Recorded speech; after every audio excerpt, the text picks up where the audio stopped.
Thanks all of you for being here. I think I'll direct this to Dr. Fauci, but I welcome everybody's answer. I just want to go through what we do know. We've heard a lot about what we don't know. So here are the things that we do know, okay?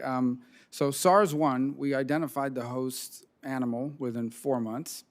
MERS, I believe we identified the host animal within 9 months. It's now been 15 and a half, 16 months. We've still not seen, and China's not produced any evidence of the host animal that transmitted COVID-19 to a human. We know that China has a history of lab accidents. I think, Dr. Fauci, you answered Senator Graham's question. I think he phrased it as, has there ever been a pandemic that came out of a laboratory? And the answer was no. But we do know of outbreaks that came out of a laboratory. I believe back in 2004, 2 researchers in Beijing were infected doing research on SARS and led to an outbreak.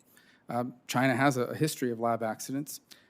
This outbreak happened in a city that happened to be the home, coincidentally, of a lab which we know is involved in extensive research. And what they do is they take this naturally occurring virus and they manipulate it and they change it to make it infectious to humans. We know that they do that there. They've published about it.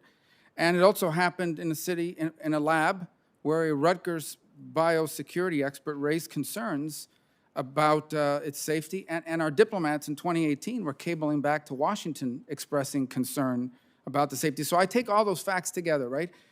SARS, we knew the host in 4 months. MERS, we knew the host in 9. We still don't know the host for COVID, even though, and China's not being transparent about it, even though they have a vested interest in producing the host, so they can put all those down.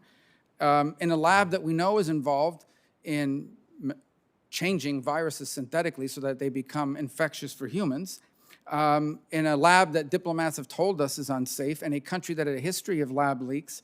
And by the way, in a virus that we know can be synthetically created because the Swiss did it.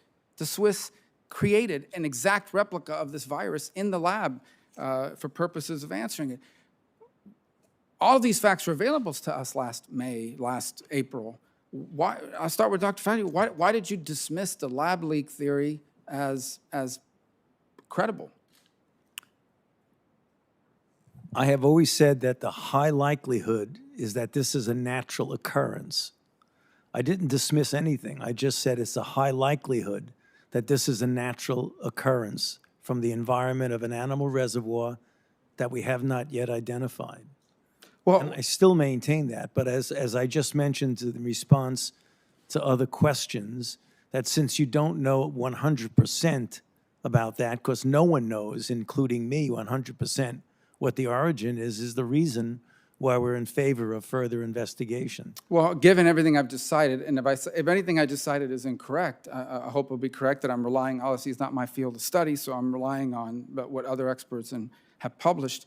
What is the basis for this what is the basis for the conclusion that it is likelier to have been naturally occurring than a lab accident? I asked a specific question to the Director of National Intelligence, and how I posed it is it not true that it is the assessment that they are equally likely based on our information that we have? So as I outline all of these things here, is she wrong when she answered me yes? And based on everything I've just cited, what is it that we're basing the higher likelihood of naturally occurring? Is it simply because that's all we've ever seen in the past? Well, we have historical experience that happened with SARS-CoV-1. It happened with MERS. It happened with HIV. It happened with virtually all the influenza pandemics. So the historical basis for pandemics evolving naturally from an animal reservoir is extremely strong. And it's for that reason that we felt that something similar like this has a much higher likelihood. But again, getting back to what I said, and let me repeat so there's no lack of clarity in that, no one knows, not even I, 100% at this point, which is the reason why we are in favor of further investigation. But going back to precedent, the precedents require them to be similar. The difference between this one and that one is, as I said, 4 months we knew the host for SARS, 9 months we knew the host for MERS. China has all the incentive in the world to produce this host and hasn't done so. And then you add up all these other things. I mean, is it just a coincidence that happened in the city that's doing this kind of research, which, by the way, is controversial? I know you and others have been supportive of it, but it's controversial. It's not widely accepted as good. My whole point is there are people out there who had Facebook posts taken down, were called kooks, conspiracy theorists, for saying publicly a year ago what we now say may be possible. And I think those people deserve an apology at a minimum. Thank you.